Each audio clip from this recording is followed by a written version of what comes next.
വനംവകുപ്പിൽ ജാതി വിവേചനമെന്ന പരാതിയുമായി ഉള്ളാട Mahasabha special recruitment വഴി നിയമിച്ച പട്ടികവർഗത്തിൽപ്പെട്ട ജീവനക്കാരെ പ്രത്യേക കോളത്തിൽ രേഖപ്പെടുത്തുന്നത് ജാതി വിവേചനം എന്നാണ് പരാതി.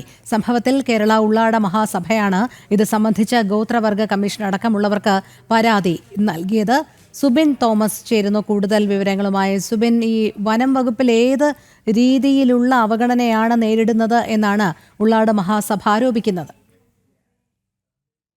പ്രധാനമായും ഈ ബീറ്റ് ഫോറസ്റ്റ് ഓഫീസർ അതുപോലെ തന്നെ ഫോറസ്റ്റ് വാച്ചർ എന്നീ തസ്തികകളിലേക്ക് 2022 സ്പെഷ്യൽ റിക്രൂട്ട്മെന്റ് വഴിയാണ് വനാശ്രിത ഭാഗത്ത് നിന്ന് 500ഓളം യുവതി യുവാക്കളെ വനംവകുപ്പിലേക്ക് PSC നിയമിച്ചിരുന്നത്, അല്ലെങ്കിൽ അവരെ ഈ ഒരു തസ്തികകളിലേക്ക് എടുത്തിരുന്നത്. ഈ ജീവനക്കാരാണ് നിലവിൽ വകുപ്പിൽ ജാതി വിവേചനം നേരിടുന്നത് എന്നുള്ളൊരു ആരോപണമാണ് പ്രധാനമായും ഉള്ളാട മഹാസഭ മുമ്പോട്ട് വയ്ക്കുന്നത്.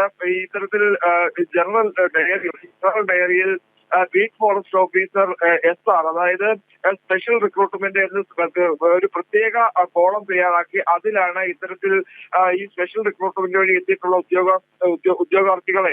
ഉദ്യോഗാർത്ഥികളുടെ വിവരങ്ങൾ രേഖപ്പെടുന്നത്. അത് തികച്ചും ജാതി വിവേചനമാണ്. ഇത്തരത്തിൽ ഈ സ്പെഷ്യൽ റിക്രൂട്ട്മെന്റ് വഴി വന്ന വനാശ്രിത വിഭാഗത്തിൽപ്പെട്ട ആളുകളെയും പ്രത്യേകം തിരിച്ചറിയുന്നതിന് വേണ്ടി മാത്രമാണ് ഇത്തരത്തിലുള്ള ഒരു പ്രത്യേക കോളം തയ്യാറാക്കി ഈ ഇത്തരത്തിൽ രേഖപ്പെടുത്തുന്നത് എന്നുള്ളൊരു ആരോപണമാണ് പ്രധാനമായും ഉള്ളാട മഹാസഭ മുമ്പോട്ട് വയ്ക്കുന്നത്. ഇത് ഈ ഉദ്യോഗസ്ഥർ തന്നെ നൽകിയ ചില വിവരങ്ങളുടെ അടിസ്ഥാനത്തിൽ നടത്തിയ പരിശോധനയിൽ, ഇടുക്കി ജില്ലയിൽ നടത്തിയ പരിശോധനയിൽ മച്ചിപ്ലാവ് അതുപോലെ തന്നെ അടുത്ത 2 ഫോറസ്റ്റ് ഓഫീസുകളിലും സമാനമായ രീതിയിൽ ഈ വേർതിരിവ് കാണുന്നുവെന്ന് മനസ്സിലാക്കുന്നു. ഇത് ജാതി വിവേചനത്തിന്റെ ഭാഗം ആണ് എന്നുള്ളതും അവർ പറഞ്ഞു വയ്ക്കുന്നു.